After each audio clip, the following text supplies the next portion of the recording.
Welcome to Wealthy Mind, where we talk about all things finances, the good, the bad, the ugly, and the surprising.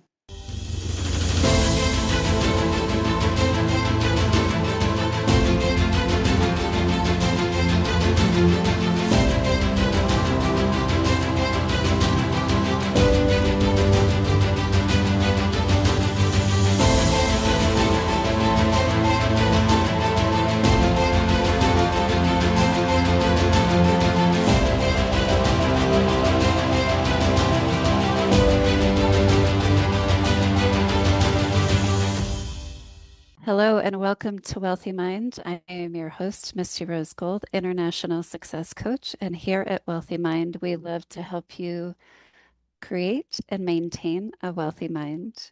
Today I have with me Todd. Hello, Todd. Hello, Misty. Aw, how are you today? I'm doing great. Good, And you? excellent.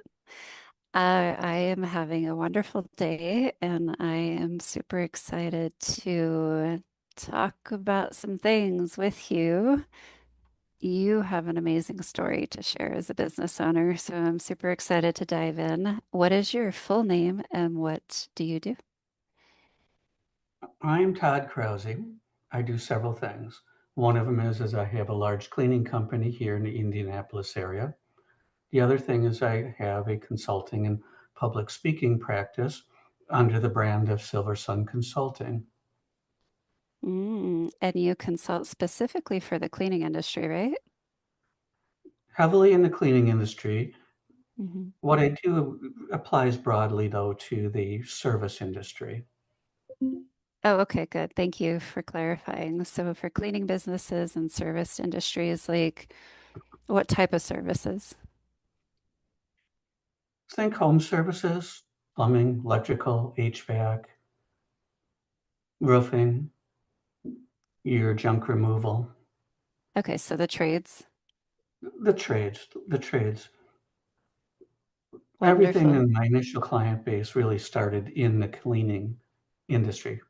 hmm Well, it's natural, right? Because you had a cleaning business, or let me rephrase that. So this is the story that I want to share with our audience, is that you bought an existing cleaning business I did. and the culture In wasn't the September best. in September of 2020, after well, here we are in most of the world still stuck in COVID. We had the good luck here in Indiana that the COVID restrictions lifted July 1st. And that really accelerated the process of getting the cleaning company. Otherwise, it was stuck. Mm, mm, So I walked into a business that was doing around 1.6 million a year. They would have said they had 33 or 4 employees. Maybe on a good day, we could get 22, on a really good day, 24 to show up to work. It, it looked good on paper. It hmm had good financials, which was a big thing that attracted me to it. It would provide the income I needed for my family. But then I walked into this business and a toxic environment, high turnover with the cleaners. mm, The managers I learned later were ready to walk out the door themselves. hmm They told me this after we made the changes that approved it. The customers, there was high turnover. Looking back on it, I think, how did the previous owner ever grow it to the size it was with the turnover he had? mm. I mean, that alone is just a little bit mind-boggling. But somehow he did. And Miracles happen, right? miracles happen. On the books, we had 619 customers when I bought it. Okay. A typical day was the teams would line up outside the manager's office, and one by one, the managers would give them the lecture about what they did wrong yesterday and what they broke and what things they forgot to clean Mm, and which customer is upset. When the door would open, that team would leave. Next team goes in, a repeat. And that's the way it was. It was just grumpy. Nobody was happy. Everybody was miserable. And I finally just pulled the managers aside and I just said, stop. Mm, Stop. Just stop. We don't treat people that way. We treat them with dignity. We treat them with respect. If the cleaners choose to act like children, then let them. We're, we're going to do what we can to lift them up to our level. So I started changing the language that we used because everything was no and don't and if you do it, then this is the consequence and that's the consequence and look out. And I said, tell them what you want. Tell them what we need them to do.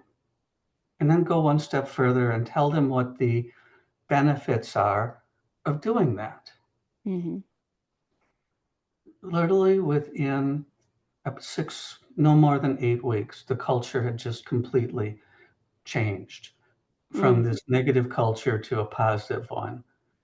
And mm, then we layered on rewards tied directly to giving our customers what we promised. So when the customers would click the button on our app and say, you did a good job, money on that team's next paycheck. No waiting mm, till the end of the quarter or the end of the year. A specific was $10 on their next paycheck. If the customer went one step further and told Google we did a good job, 15 more dollars. At first, when I told other people about this, they said, oh my God, that's going to cost so much money. In the end, no, it didn't. It saved us mhm, so much money mhm, and it completely transformed the place. If you look at it today, the cleaners come in, they're laughing, they're smiling, they get their paperwork, they get their equipment, and off they go. And the days mm, run smoothly. There's no more of this lecturing cleaners anymore. It just doesn't happen. It hasn't happened in years. And we started growing. So then, but I had to pull the managers aside a few times because they were still stuck mhm, in this mode that came from the prior owner. Say, okay, okay, okay. The prior owner has left the building. We don't do this anymore. We don't treat people that way. Borrow that phrase from the late night show. uh-huh. Owner has left the building. We don't do that anymore. And because in the cleaning industry, it's heavily, heavily Latino and Hispanic people who do the work. Mhm, I mean, think about it. Those of us who are here, living here, we don't want to clean our own toilets. But they're just so hungry for opportunity. They're so hungry for a chance to improve themselves and make a better life for their family. That they'll clean our toilets for us, mhm. and they'll do it with a smile, and they'll do it, and they'll be polite. Culture is really important to them. I, They love their yeah. country and their heritage and their history.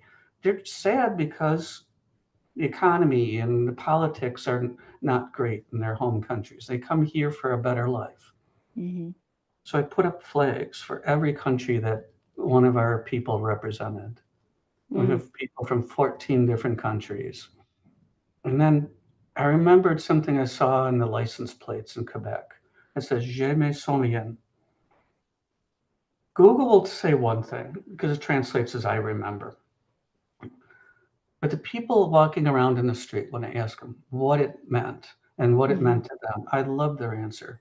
They said, I remember my culture, my history, my heritage, and my language. And I thought, oh, what a fantastic answer.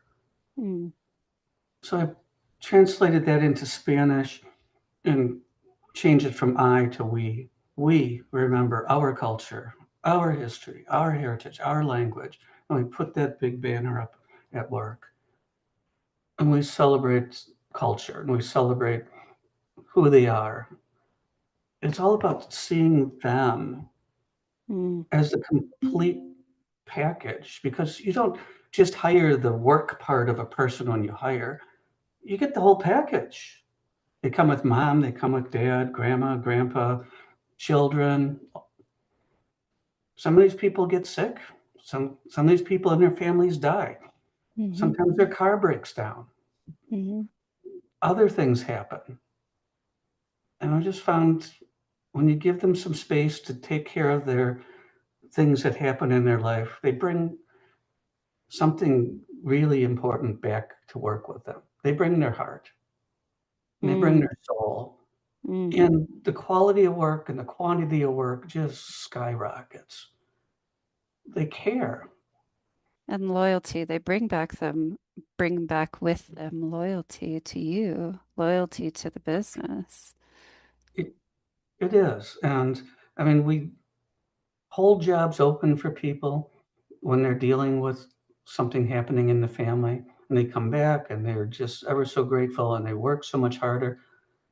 But the result is the business took off and it grew and Mm, grew and grew. And we're doing over $4 million a year in revenue just a short while later. mm, And then it's a franchise. I bought a franchise. So some couple of senior people came out from corporate and told me, "Oh, we're just touring, checking out the offices in the Midwest area." And that's all I mm-hmm, took it. They snapped a lot of pictures, and I didn't think anything of it. mm, It was around Thanksgiving, and then January, this was a few years back, 22.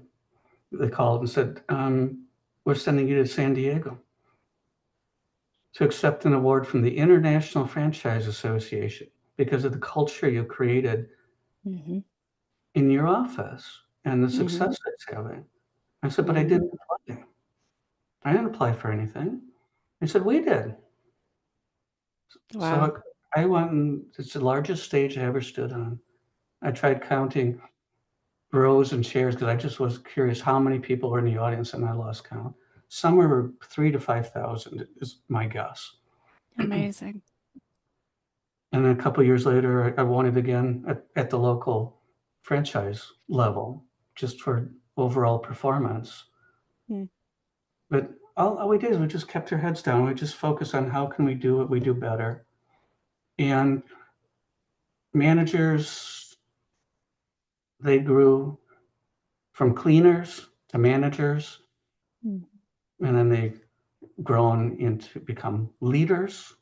mm, When I could tell when that was happening, they instead of bringing me problems, they started bringing me solutions. And then the next phase, when I could tell that they were developing even beyond that, is they just said, "Oh, by the way, this happened and we dealt with it. We took care of it." mm. I go in more to just be visible. They run the business for me. It's something I Amazing. asked them to do back on Monday, April 26, 2021. I originally had a general manager who was stealing from the business, so I had to let him go. Mm, Then I raised the operations manager and the assistant manager to general manager and up. And mm, operations manager went to general manager, assistant went to mm, operations manager. mm, And then they said, "I need you to run my business for me. I need you to care about my business the way an owner would." I said, "I've got health problems.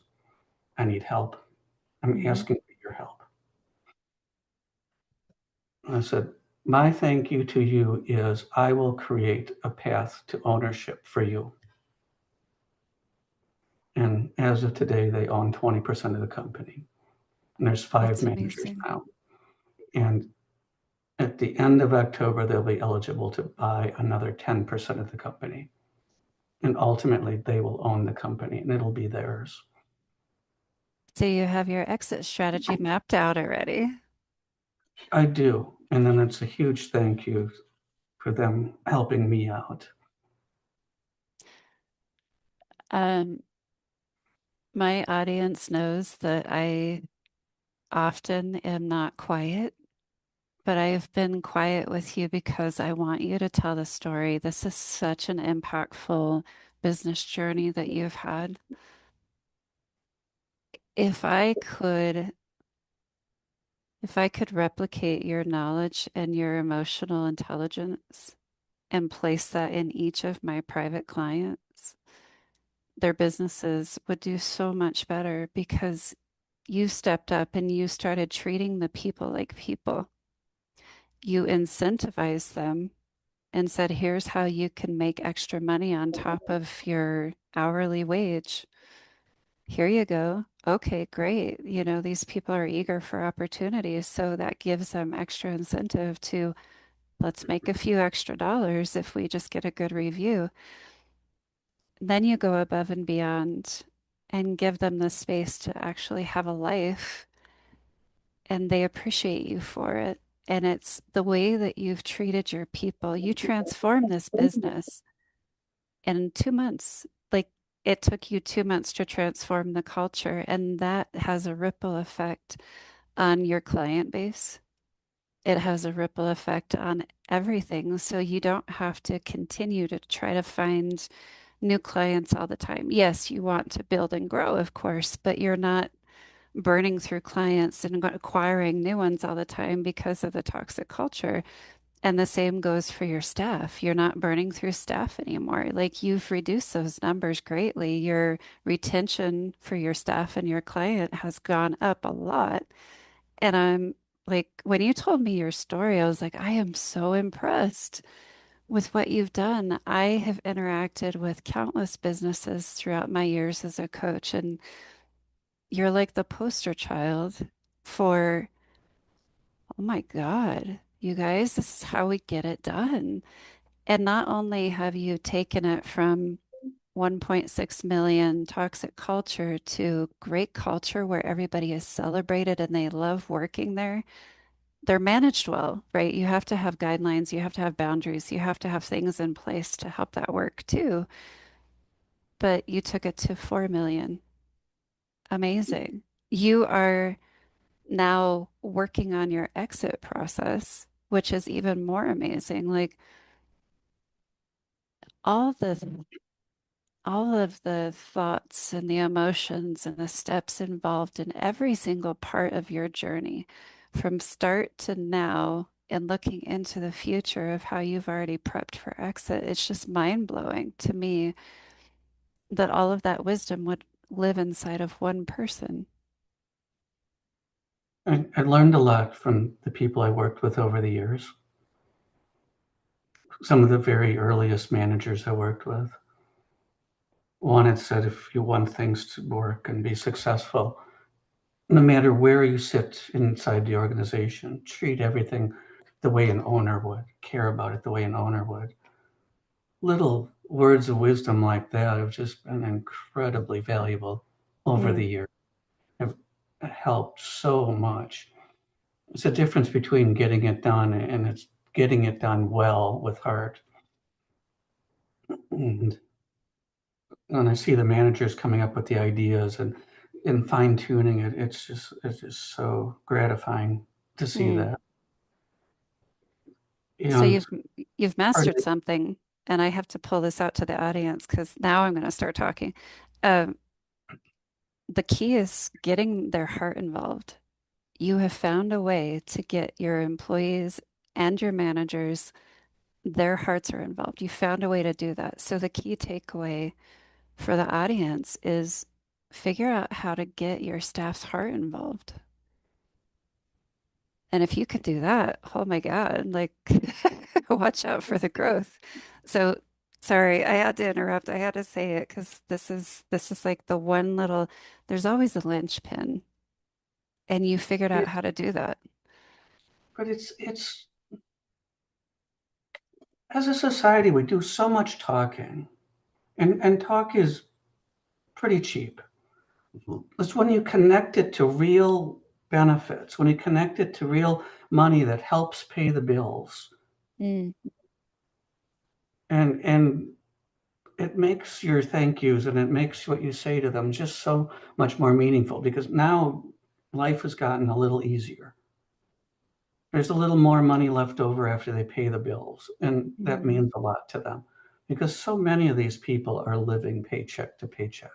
mhm, And even the ones who aren't living paycheck to paycheck often have very little left over. So an extra few dollars. along with the thank you is very meaningful to them. Hmm. For the cleaners, it changes a typical $500 to $700 a week paycheck into more like an $800 to $1,000 a week paycheck once they get bonused from a handful of customers that they've cleaned during the week. Mm. A typical cleaner will do maybe 3 houses if they're larger, four if they're, you sprinkle a couple of smaller ones in there. Over the Mm. course of the week, they're seeing 15 to 20 different customers. And if two, three, four of them just say they did a good job, that's some real, that's life-changing money for them. Hmm. And then the other way we can do it is just simply by creating a positive, a caring, culturally competent workplace that they can feel good about coming to. And not have their stomach all in knots going, I have to go to that place again today.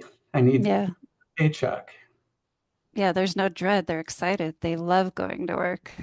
Their friends are there. And it's just so much more pleasant managing that type of place. Hmm.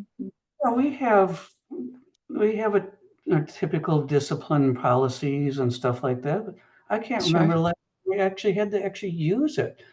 Pull it out of the drawer and dust it off to use it. That's amazing. And I love that you have the policies in place, right? It's necessary, but it's so much more amazing that you haven't had to use them. For a long time, we didn't even have that. And then the manager said, I think we just need to have it to reinforce that we have boundaries. Hmm.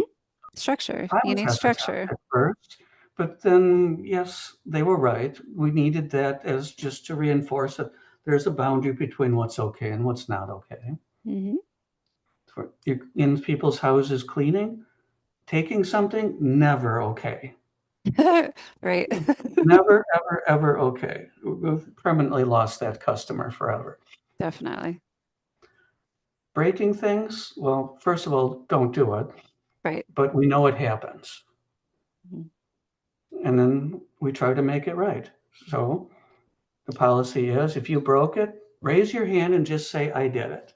Hmm. Hmm. Don't lie to us. That's another ultimate no-no. Be Mm. honest. Yeah. We know things happen. Yes. And it's you've created the culture and the environment where they feel safe to be honest, which is kudos to you again. And that's a culture I wanted to work in, but didn't find it real often during my career.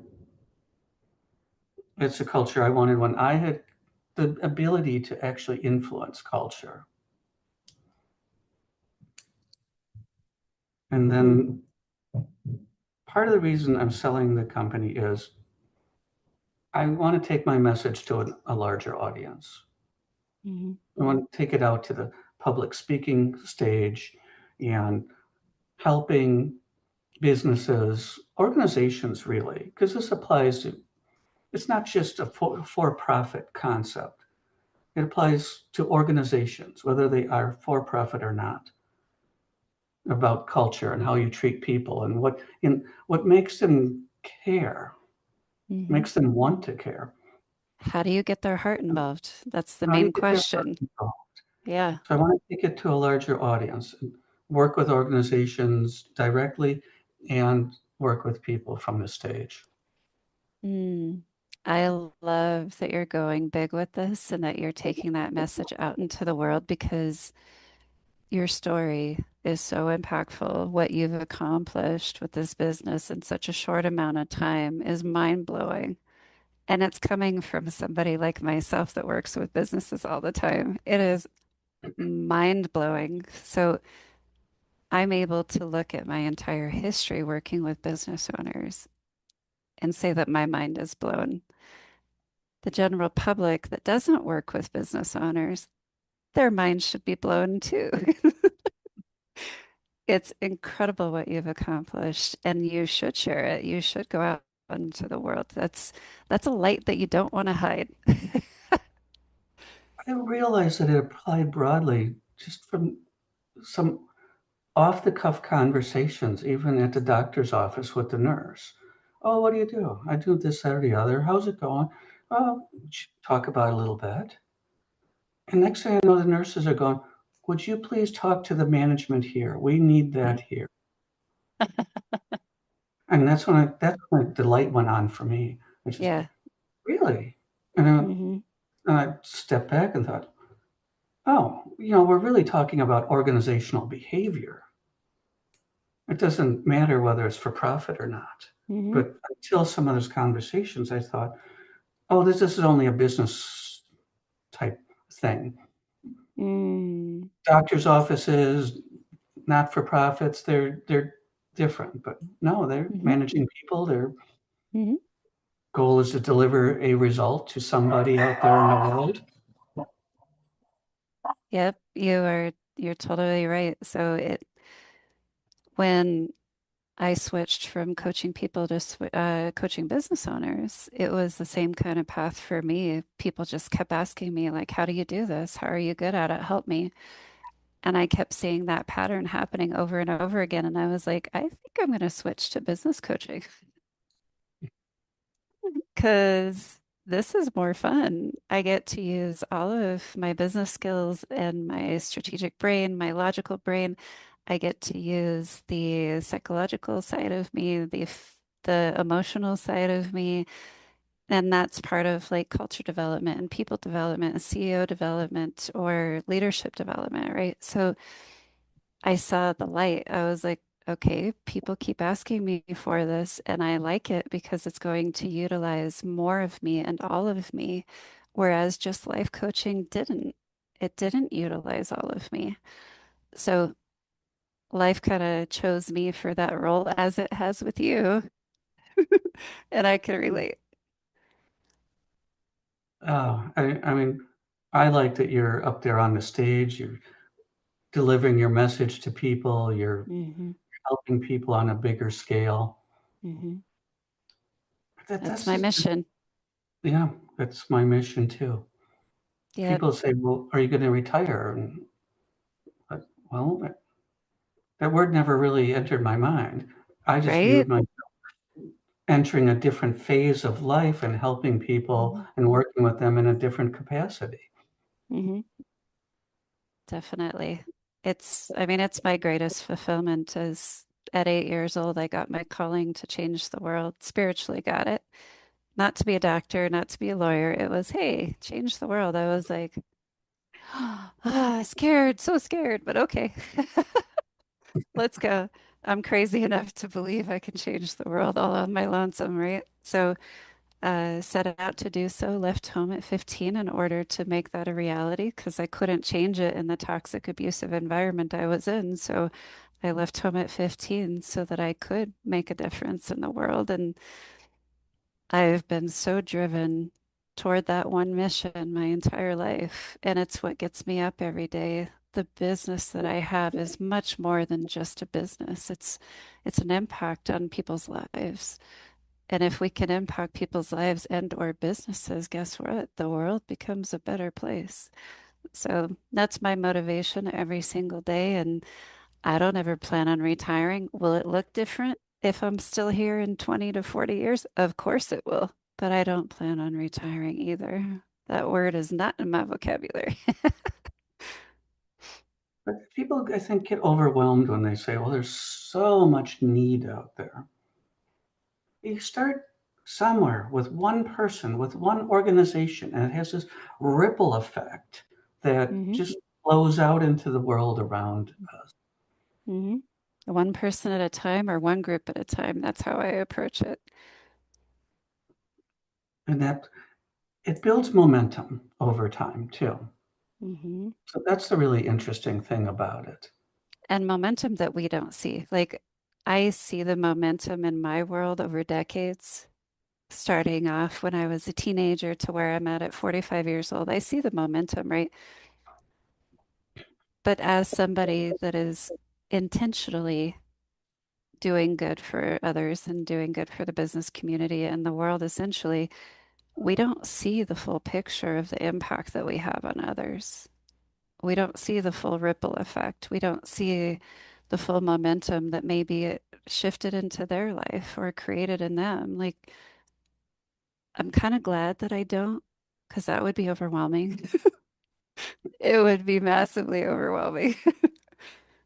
In a lot of ways, what we do for other people flows forward. The flow is always forward to Mm, the next person beyond them, to the next generation.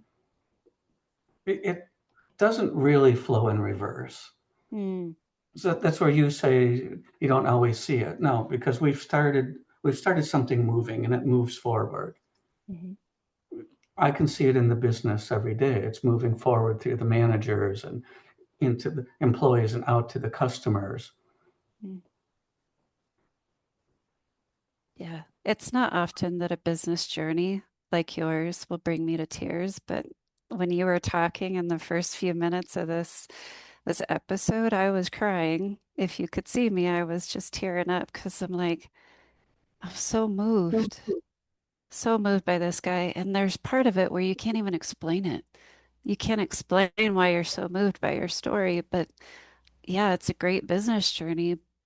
Should it move us that much? Logically, probably not, but there's something special about your story and about you that just moves me as a human being. And I'm just like, I could see you on stage. You're on stage in front of thousands of people accepting this award. And that's when I was crying. I was like, ah, I can feel your emotion. I can feel the excitement of like, I did this. Wow, Yeah, I did this. Like, I did this. It's like that moment of owning, like, I did do something great and I did do something special and I need to own it and receive it. And like, I can imagine the crowd and the cheers and just all of it, man. Like, there's something special about you. I had the hardest time owning it for a long time. Every time somebody said, you're doing great and all these wonderful things, I kept going, no, it's them. They're doing all the hard work. And then somebody finally just said, they wouldn't know what to do if you hadn't shown them. Exactly. I thought, wait a minute. I think maybe he's got a point there. Mm, I kept thinking, but they're doing the hard work. And I'd stand up on stage for the longest time and say, like, my managers did a great job. The staff did a great job. Let's applaud them. And it's just yeah, but you showed them the way. mm, But for a long time, I was like, did I? Was that me? Really? Me? mm, I had a little hard time believing it at first. That it was me. mhm. I felt that. And it's hard for people sometimes because they're like, I don't want to become that egotistical asshole if I own my power. But you're able to own it now. And you, like, I'm a very powerful female. And in my world, I get to experience that power on a regular basis. And it just makes me more humble. It, yes, I'm very powerful. And yes, I can be like the driver personality when I need to be. But seeing the impact and how it affects other people, that's what breaks open our hearts. That's what expands us as a soul and as our hearts and as a human being. And that's what makes us more humble over time. I just got a message over the weekend from a guy from years ago on Facebook when my main focus was international work. I just got a message from him over the weekend saying, Misty, I know it's been years, but you helped me through the toughest time of my life. So thank you. And I'm like, that is why I do what I do. And it doesn't make me more of an egotistical asshole. It makes me more humble to own it, to own the power of what I do because I do it with my heart and I do it with intention. That's what means something. So I'm glad that you're owning it because you need to. And I don't ever see you becoming that asshole. So just own it. I'm actually pretty humble, and I can be shy at times. Mm. But you're powerful. You found the secret sauce. And it goes back to that one question of how do we get their heart involved? So this is what I want to leave the audience with. And I want you to have your closing statement as well. But before we do that, what is your website so they can find you? It's www.silversun, sun as in sun, Mm, consulting.com. very nice. If you go to the About page, it has my email address and there's a phone number there. That phone Mm, number rings right here. awesome. I like talking to people. Call me. Mm, yes. If you want to talk, chat, consult, hire him for your stage, please, please, please. If you want your audience to be moved in some special way that can't be explained, Todd is your guy. As a fellow speaker, it's not common for that effect to happen. So, um, they would do well to hire you for speaking engagements. And that's what I'm going to say about that. So what can you leave our audience with today? There is benefit, real benefit to the organization, to the world around you in caring for the people you work with and the people who work for you. When they bring their heart and they bring their soul to work, not only is the work done better, more of it gets done. Your clients and customers are going to be thrilled with the result that they get. Your organization's going to grow, and believe it or not, your expenses will actually go down as your revenues go up. There's real numbers behind this that work. It's more than just touchy-feely stuff. There's real numbers there. Mhm. Don't discount the real power that caring has on an organization and its future. Couldn't have said it better. All right, you guys, I'm closing this interview because I'm going to start crying like a baby. Todd, thank you. You're welcome. Thank you for having me, Misty. Thank you guys for being a great audience. And until next time, we will see you soon. Thank you for tuning in to the Wealthy Mind podcast. Please be sure to download the Wealthy Mind app today and make sure to support your local Dress for Success.